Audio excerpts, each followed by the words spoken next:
மனித உயிர்கள் தொடர்ந்து வேட்டையாடப்பட்டு வருகிறது. பசு பாதுகாப்பு இயக்கம் என்கிற பெயரிலே ஒரு பயங்கரவாத கூட்டம் வட மாநிலங்களில் முஸ்லிம்களுக்கு எதிராகவும் தலித்துகளுக்கு எதிராகவும் தொடர்ந்து தாக்குதல் சம்பவங்களை அரங்கேற்றிக் கொண்டிருக்கிறார்கள். இதில் சில தினங்களுக்கு முன்பாக ராஜஸ்தான் மாநிலத்திலே ஒரு முஸ்லிம் பெரியவர் மாட்டை வண்டியில் ஏற்றி வந்தார் என்கிற காரணத்தை சொல்லி ஒரு 200 பேர் கொண்ட கும்பல் அவரை தாக்கியதிலே அவர் படுகொலை செய்யப்பட்டிருக்கிறார். அவரோடு வந்தவர்கள் படுகாயமடைந்து உயிருக்கு ஆபத்தான நிலையிலே மருத்துவமனையிலே சேர்க்கப்பட்டிருக்கிறார்கள். இப்படி சட்டத்தை கையிலே எடுத்து நாங்கள் நினைத்ததை சாதிப்போம் என்கிற பெயரிலே இந்த நாட்டிலே இந்துக்களுக்கும் முஸ்லிம்களுக்கும் எதிராக அவர்களுக்கு மத்தியிலே பிரிவினைவாதத்தை ஏற்படுத்தும் விதமான ஒரு முயற்சியிலே சங்பரிவார கூட்டம் இறங்கியிருக்கிறது. இதனை மத்திய மாநில அரசுகள் வேடிக்கை பார்க்கிறதே தவிர இது போன்ற சம்பவங்களுக்கு முற்றுப்புள்ளி வைக்கும் விதமாக அவருடைய நடவடிக்கை இருப்பதாக தெரியவில்லை. ஏனென்று சொன்னால் இந்த சம்பவம் முதல் சம்பவம் அல்ல, ஏராளமான சம்பவங்கள் இது போன்று நடைபெற்றுக் கொண்டிருக்கிறது.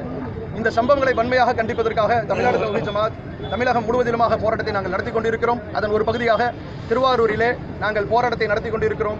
கொளுத்தும் வெயில் என்றும் பாராமல் முதியவர்களும் பெண்களும் இளைஞர்களும் பெரும் திரளாக இந்த போராட்டத்திலே பங்கேற்க வந்திருக்கிறார்கள். இந்த குற்றச்சம்பவங்களில் ஈடுபட்டவர்கள் கடுமையாக தண்டிக்கப்பட வேண்டும்.